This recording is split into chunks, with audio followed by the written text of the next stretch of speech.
નમસ્કાર દર્શક મિત્રો, જીટીપીએલની ગુજરાતી ચેનલના સર્જક સાથે સંવાદમાં આપનું સ્વાગત છે. દર્શક મિત્રો, સર્જક સાથે સંવાદમાં આપ અનેક રંગોથી રંગાયા છો. અનેક લેખકો, કવિઓ, જૂની રંગભૂમિના નાટ્યકારો, કલાકારો, મ્યુઝિક કમ્પોઝરો, એમ અનેક રીતે આપણે સર્જકની બહોળી પ્રમાણમાં જે વ્યાખ્યા હોય છે એને ચરિતાર્થ કરી છે. સર્જક એટલે એક એવું એન્ટેના જે પરમાત્માના સંવેદનો ઝીલીને સીધું જ સમાજને કંઈક નોખું અનોખું પ્રદાન કરતો હોય. સ્ટુડિયોમાં આજે જીટીપીએલ પરિવાર વતીને આપ સૌ દર્શક મિત્રો વતી સ્વાગત કરવું છે પ્રિય કવિ મિત્ર મહેશ પરમાર સ્પર્શ ડભાલીના છે. સ્ટુડિયોમાં આપણે એમને આવકારીએ, એમનું સ્વાગત કરીએ. નમસ્કાર મહેશભાઈ. નમસ્કાર મહેશભાઈ, પ્રથમ પ્રશ્ન એ થાય, આપનો જન્મ ડભાલીમાં, આપનું વતન પણ ત્યાં, એટલે ઠાસરાની આજુબાજુનું આપનો પ્રદેશ. મહેશભાઈ, આપ મૂળ પ્રાથમિક શિક્ષણથી લઈને અત્યારે ઉચ્ચ શિક્ષણના અધ્યાપક તરીકે કાર્યરત છો. પ્રાથમિક શિક્ષણ આપે ક્યાં લીધું, માધ્યમિક ક્યાં લીધું, અને કઈ રીતે કવિતા તરફ આવ્યા, કઈ રીતે અધ્યાપન ક્ષેત્રનો શોખ હતો એ ચરિતાર્થ થયો, આ બધી જ વાતો આપના મોઢે સાંભળવી છે. જી, પ્રાથમિક શિક્ષણ મેં મારા વતનના ગામ ડભાલીમાં જ મેળવ્યું.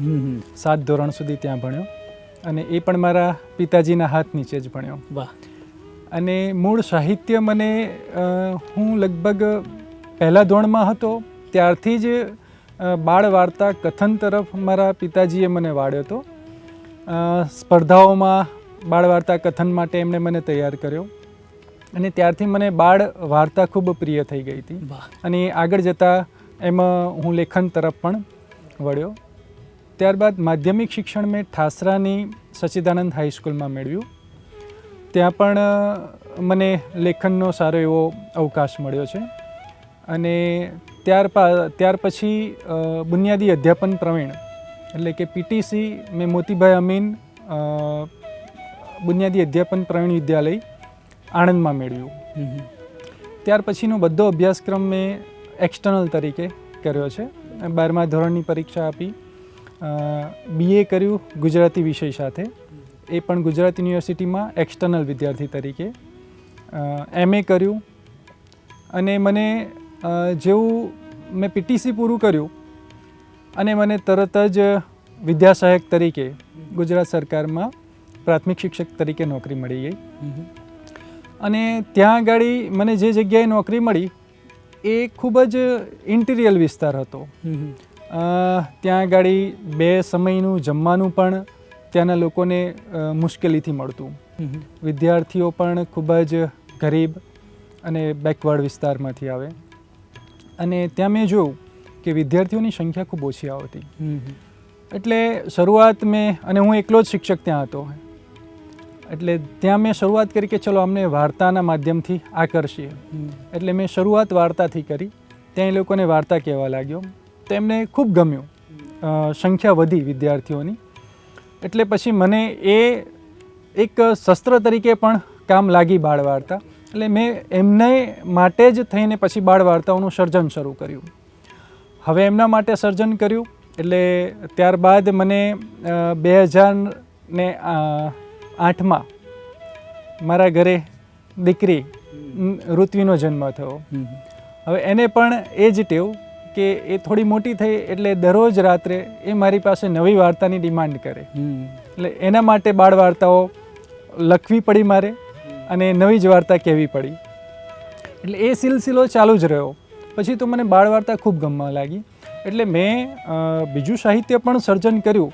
મારું આમ પ્રથમ પુસ્તક તો ચુકાદો કરીને લઘુકથાનું છે, પણ ત્યાર પછી બાળ વાર્તાઓમાં મેં વધારે કામ કર્યું. એ જ સિલસિલો આગળ ચાલુ રહ્યો. 2014માં મારા ઘરે શૌર્ય દીકરાનો જન્મ થયો અને એને પણ દીકરીની જેમ જ કે એ પણ રોજ રાત્રે, એ તો આજની તારીખમાં પણ આજે 9 વર્ષનો થયો છે, તો આજે પણ રાત્રે વાર્તા સાંભળ્યા વગર ઊંઘતો નથી. જે દિવસે મારે બહારગામ જો જવાનું થાય તો મારે એને ફોન ઉપર પણ વાર્તા કહેવી પડે છે. એટલે આ રીતે મને બાળ વાર્તાઓમાં વધારે લગાવ રહ્યો છે. એટલે મહેશભાઈ પછી પ્રાથમિક શિક્ષક તરીકે ત્યાં જોડાય છે. ઉચ્ચ શિક્ષણમાં કઈ રીતે પ્રવેશ્યા અને કઈ રીતે અધ્યાપક તરીકે? એટલે મારું સ્વપ્ન હતું પ્રોફેસર થવાનું. એટલે મેં મારી એક નવલિકામાં પણ લખ્યું હતું કે જો મને એક બાજુ કલેક્ટરની નોકરી મળતી હોય અને પ્રોફેસરની, તો પણ હું પ્રોફેસર થવાનું વધુ પસંદ કરીશ. અને મેં જીપીએસસી ક્લાસ 1-2ની પણ 2 વખત ઇન્ટરવ્યૂ સુધી પહોંચ્યો હતો, પણ મારું મુખ્ય લક્ષ્ય હતું પ્રોફેસર થવાનું અને એના માટેની મારી તૈયારી સતત ચાલુ જ હતી. અને 2018માં એની જાહેરાત આવી ત્યારે મેં એને પાસ કરી અને 2022માં એનું ઇન્ટરવ્યૂ થયું અને મારું એ જે સપનું છે એ ફળ્યું છે. અને ત્યાર પછી અને એ 2022માં મને પ્રોફેસર સાથે સાથે મને વહીવટી શિક્ષણ સેવા વર્ગ 2ની પણ ઓફર હતી, ત્યાં પણ હું પાસ થયો હતો. પરંતુ મારું જે લક્ષ્ય હતું કે નહીં, મારે આ શિક્ષણ સાથે સંકળાયેલા રહેવું છે, એટલે મેં આસિસ્ટન્ટ પ્રોફેસર તરીકેનો વ્યવસાય પસંદ કર્યો છે. અને અત્યારે હું સરકારી વિનયન કોલેજ વાવમાં ગુજરાતી વિષયના આસિસ્ટન્ટ પ્રોફેસર તરીકે ફરજ બજાવું છું. મહેશભાઈ, ચુકાદો લઘુ કથા પ્રથમ પુસ્તક, કુલ કેટલા પુસ્તકો થાય એ પછી? કુલ મારે અત્યારે 26 પુસ્તકો થયા છે. મહેશભાઈ, શિક્ષક એટલે એવું કહેવાય છે કે આખા બગીચાને સિંચન કરવાનું છે. દીકરો શૌર્ય, દીકરી પણ બાળ વાર્તા વગર ઊંઘતા નથી. ઘરની હૂંફ કેવી આ બધું મહેશભાઈ કરતા હોય? એક બાજુ આટલા બધા સપના લઈને ઉડતા હોય, ઘરમાં કોણ કોણ છે અને ફેમિલીની હૂંફ કેવી? જે ફેમિલીની સહાય વગર, એમના સપોર્ટ વગર તો આટલા મુકામે પહોંચવું લગભગ અશક્ય હતું. એટલે મને મમ્મી પપ્પા તરફથી પૂરો સહકાર મળ્યો છે. મારે જેટલું ભણવું હતું કે હું જે તે કંઈ લેખનમાં રોકાયેલો રહું, તો પણ એમણે મને ક્યારેય કોઈ જગ્યાએ ડિસ્ટર્બ કર્યો નથી. પત્ની નિમિષા એ પણ પ્રાથમિક શિક્ષિકા છે. એટલે જો એને પણ શરૂઆતમાં એની નોકરી હતી ચોટીલા તાલુકાના આણંદપુરમાં, તો એ પણ થોડું અંદરનું ગામડું હતું. તો ત્યાં એ ભાડે રહે, તો ત્યાં હવે બાકીનો સમય કઈ રીતે પસાર કરવો, તો એ લાઇબ્રેરીમાંથી બાળ સાહિત્યના પુસ્તકો લઈ આવતી. અને હું ત્યાં જાઉં ત્યારે હું પણ એ પુસ્તકોનો અભ્યાસ કરતો.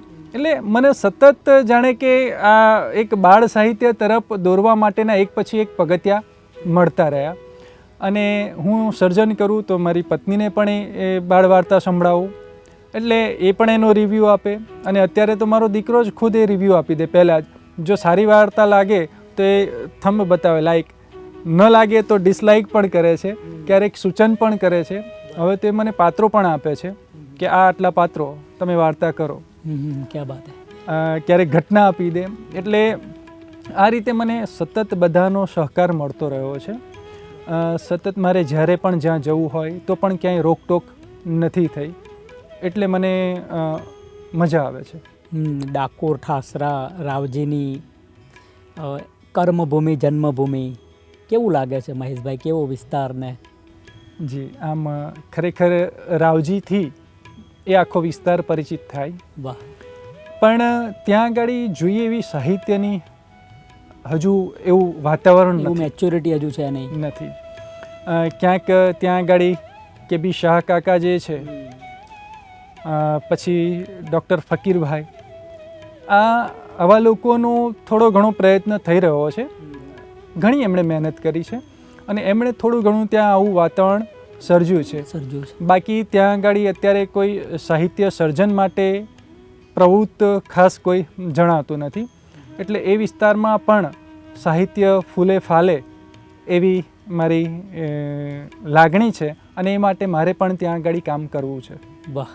કાવ્ય સંગ્રહ કોઈ થયો હોય, કવિતા લખો છો આપ? કવિતાઓ પણ મેં ઘણી કરી છે, ગીત ગઝલ ઘણા, પણ હજુ સુધી હું મારી જાતને કવિ નથી ગણાવતો.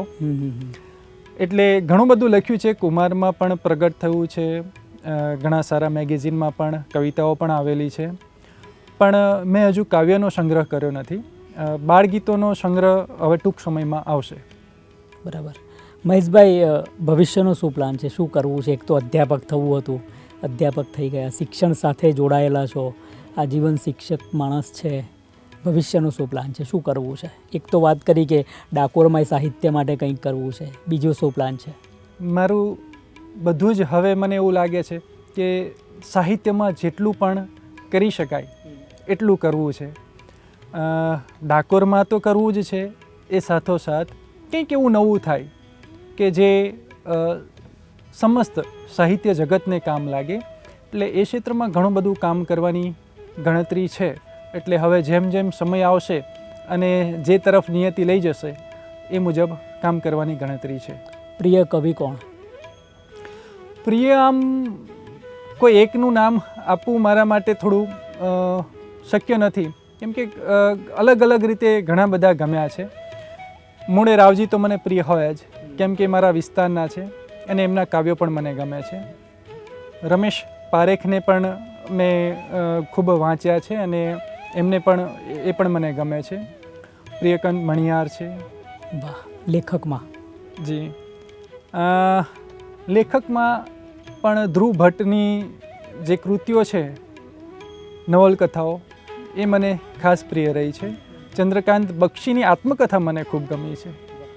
એટલે ગદ્યમાંથી એવું કહેવામાં આવે કે પદ્યમાંથી કે મહેશભાઈ તમારું સર્જન તમારે વાંચવાનું છે દર્શક મિત્રો માટે, તો કવિતા વાંચો કે બાળ વાર્તા વાંચો? જી, બાળ વાર્તા. તો એકાદી બાળ વાર્તા વાંચો, તમારા શબ્દોમાં આપણે દર્શક મિત્રો સુધી આપણે વંચાવી અને સાંભળવી છે. આજ્ઞા સાથે સેલ્ફી, જે હમણાં જે ગુજરાત સાહિત્ય અકાદમી એની વાત આપણે અગાઉ કરીએ છીએ. બિલકુલ બિલકલ. તો એમાંથી જ આપણે એક વાર્તા લઈએ. બિલકુલ બિલકુલ. આજ્ઞા સાથે સેલ્ફી જ લઈએ. ક્યાં બાત. બે પાંખોવાળું એક જીવડું, ઉડુરામ એનું નામ, જેવું નામ એવું જ એનું કામ. આખો દિવસ ઉડાઉડ કરે, નાચે કૂદે ગાય ને મોજ કરે. એક જગ્યાએ ઠરીને બેસી રહે તો એ ઉડુરામ શાના? એના બધા ભાઈબંધ ભણવા જાય, નિશાળમાં નવું નવું શીખે. પણ ઉડુરામને સીધા મીધા બેસી ભણવાનું બિલકુલ ન ગમે. ઉડતા ઉડતા વન વગડે રમતા ભમતા ભણવાનું હોય તો કેવી મજા. મનમાં એવા વિચારો કરે. ઉડુરામને ફિલ્મ જોવાનો બહુ શોખ. રમી ભમી કંટાળે તો ફિલ્મના જુદા જુદા હીરોના વેશ ધારણ કરે, ગીતો ગાય ને ગાંડા કાઢે. એટલે બધા એને અડવો કહીને ચીડવતા.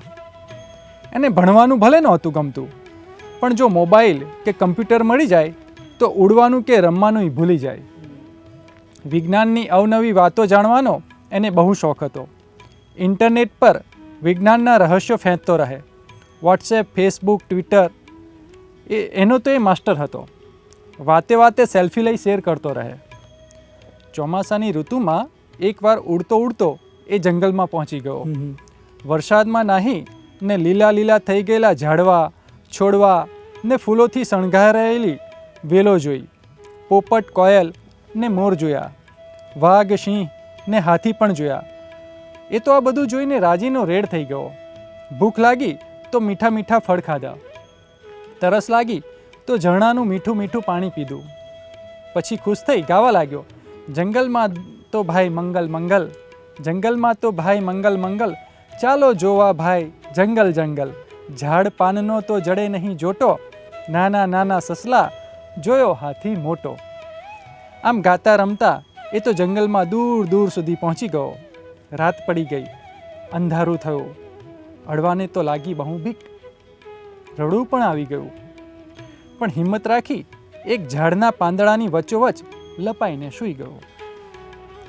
સવાર પડી એટલે ડોટ મૂકી સીધી ઘર ભણી. ઘરે આવી એ વિચારવા લાગ્યો, બહુ વજનદાર ન હોય અને સેલની પણ જરૂર ના પડે એવી એક બેટરી હોય તો કેવું સારું. હું તો હંમેશા મારી સાથે જ રાખું, અંધારાની પણ બીક ના લાગે. પછી આખો દિવસ રમતા ભમતા પણ એના મનમાં એ જ વિચાર રમતો હતો. બેટરીના વિચારમાં આખી રાત બરાબર ઊંઘી પણ ના શક્યો. બીજા દિવસે મનમાં નક્કી કરી લીધું કે હંમેશા સાથે રહે એવી બેટરી શોધીને જ રહીશ. પછી ડાહ્યો ડમરો થઈ કમ્પ્યુટર સામે બેસી ગયો. ઇન્ટરનેટ પર બહુ બધી શોધખોળ કરી, પણ એને કશું મળ્યું નહીં. થાક્યો પાક્યો પણ હિંમત ના હાર્યો. ભૂખ તરસ પણ ભૂલી ગયો. ગમે તે થાય પણ આજે તો શોધીને જ જંપીશ. એણે હાર માન્યા વગર શોધ ચાલુ જ રાખી. એમ કરતાં કરતાં રાત પડી ગઈ. છેવટે એણે શોધી કાઢ્યું એના કુળના જીવડાના શરીરમાં સુસીફેરિન નામનો પદાર્થ છે. એ પદાર્થનું મિલન હવામાં રહેલા ઓક્સિજન સાથે કરવામાં આવે તો અજવાળું થાય. પોતાના શરીરમાંથી જ બેટરી જેવું અજવાળું પેદા કરી શકાય. એ જાણીને એ તો ખુશ થઈ ગયો. મહેશભાઈ, બહુ સરસ આજ્ઞા સાથે સેલ્ફી આપના શબ્દોમાં દર્શક મિત્રો સુધી આપે પહોંચાડી. આપ બાળ સાહિત્ય સાથે સંકળાયેલા છો, ગુજરાત સાહિત્ય અકાદમીથી પણ પોખાવ છો, તો કુલ કેટલા પુસ્તકોને રવજી ગાભાણીના કોઈ કાર્યક્રમમાં પણ આપ પોખાતા નજરે પડો છો, તો કુલ કેટલા એવોર્ડ મળ્યા છે આપના પુસ્તકોને, એ અંગે થોડી વાત. એવોર્ડ તો ઘણા બધા મળ્યા છે સાહિત્યને લઈને, પણ મુખ્ય જોઈએ તો ગુજરાત સાહિત્ય અકાદમીના 4 એવોર્ડ મળ્યા છે. અંજુ નરસિંહ પારિતોષિક 2 વખત મને મળેલ છે. સ્મિતા પારેખ બાળ સાહિત્ય માટે, હા, આ બધું બાળ સાહિત્ય માટે મળેલ છે. વાહ. સ્મિતા પારેખ બાળ વાર્તા સ્પર્ધામાં પણ 2 વખત મને પ્રથમ પારિતોષિક મળેલ છે. વાર્તા મેળો સ્પર્ધામાં પણ 2 વખત ઇનામ મળેલ છે. આવા ઘણા બધા મને બાળ સાહિત્ય માટે એવોર્ડ મળેલ છે. ગુજરાત સાહિત્ય અકાદમીના પ્રથમ દ્વિતીય પારિતોષિક જે મળે છે પુસ્તકને વર્ષના અંતે, એ પુસ્તકોને મળ્યા છે એમને, આપના બાળ વાર્તા સંગ્રહોને. હા હા. તો કુલ કેટલા એવોર્ડ છે? આમ મેં એવી રીતે ગણ્યા નથી, પરંતુ લગભગ 25-30 એવોર્ડ ગણી શકાય. બરાબર. બાળ સાહિત્યમાં જ કામ કરવું છે મહેશભાઈ, કે બીજા કોઈ અત્યારે નવલકથા ક્ષેત્રે, વાર્તા ક્ષેત્રે? મને પહેલું આપનું લઘુકથા? પ્રથમ મને લઘુકથાનું મારું પુસ્તક થયું, એટલે લઘુકથા પણ મને એટલી જ વાલી છે. અને હાલ મને લઘુ નવલ એ ફોર્મમાં કામ કરવાનું પણ પસંદ છે. એટલે કેટલાક પ્લોટ અત્યારે મારા મગજમાં છે લઘુ નવલના, એટલે અનુકૂળતા એ પણ કરવું છે. અને ત્યારબાદ નિબંધમાં પણ કામ કરવાની ઈચ્છા છે. મૂળ શિક્ષક છો, શૌર્ય પણ સાથે રહે છે, પ્લોટ આપે છે, બાળ વાર્તા બને છે, પાત્રો. કેવું લાગે છે શિક્ષણ ને વાલી, આ બધાની વચ્ચે તમે વાલી પણ છો, શિક્ષક પણ છો, સમાજ સાથે કેવું એક જે તમારા વતન વિસ્તારમાં આપ એવી સ્કૂલમાં કામ કર્યું કે માત્ર આપ શિક્ષક હતા અને ત્યાં પાછી ફૂલતીને ફાલેલી આખી શાળા બની, મહેશભાઈનું નામની સુગંધ ત્યાં હતી, ત્યાં મૂકીને પાછા અધ્યાપક તરીકે ગયા, તો કેવું બધું આ વાતાવરણ આપને બહુ ખૂબ ગમે છે શિક્ષણનું? જી, એ વિશે થોડીક વાત કરવી છે. મારી પ્રથમ નિમણૂક થઈ હતી મહુડિયાપુરા, આણંદ જિલ્લાનું હતું. એ પણ એકદમ રિમોટ વિસ્તાર હતો, મેં અગાઉ પણ વાત કરી. ત્યાં પણ ઘણા બધા વ્યસનોથી નાના બાળકો પણ એની અંદર ચુંગાલમાં ફસાયેલા હતા. તો મેં લગભગ 12.5 વર્ષ ત્યાં કામ કર્યું અને એ બધાને વ્યસનમુક્ત પણ કર્યા હતા. ત્યાર પછી મારા વતનનો જિલ્લો તાલુકો ઠાસરા છે, ત્યાં મને મુખ્ય શિક્ષક તરીકે મેં નિમણૂક મેળવી. તો ત્યાં પણ મેં લગભગ 10 વર્ષ કામ કર્યું અને ત્યાં પણ મેં આ રીતનું જ કામ કર્યું.